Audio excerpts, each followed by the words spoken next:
جس خیرات کے دینے کے بعد لینے والے کو ایذا دی جائے اس سے تو نرم بات کہہ دینی اور درگزر کرنا بہتر ہے، اور اللہ بے نیاز ہے،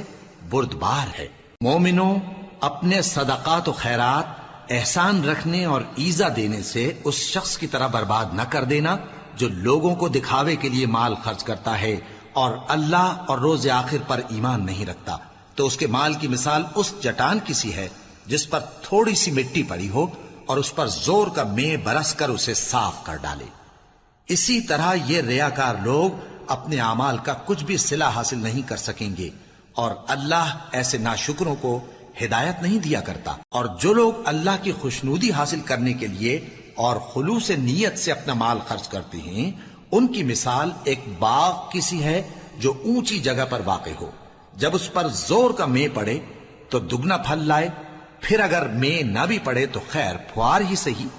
اور اللہ تمہارے کاموں کو دیکھ رہا ہے۔ بھلا تم میں کوئی یہ چاہتا ہے کہ اس کا کھجوروں اور انگوروں کا باغ ہو جس میں نہریں بہ رہی ہوں اور اس میں اس کے لیے ہر قسم کے میوے موجود ہوں، اور اسے بڑھاپا آ پکڑے اور اس کے ننھے ننھے بچے بھی ہوں، تو ناگہاں اس باغ پر آگ کا بھرا ہوا بگولا چلے، پس وہ جل جائے۔ اس طرح اللہ تم سے اپنی آیتیں کھول کھول کر بیان فرماتا ہے تاکہ تم سوچو اور سمجھو۔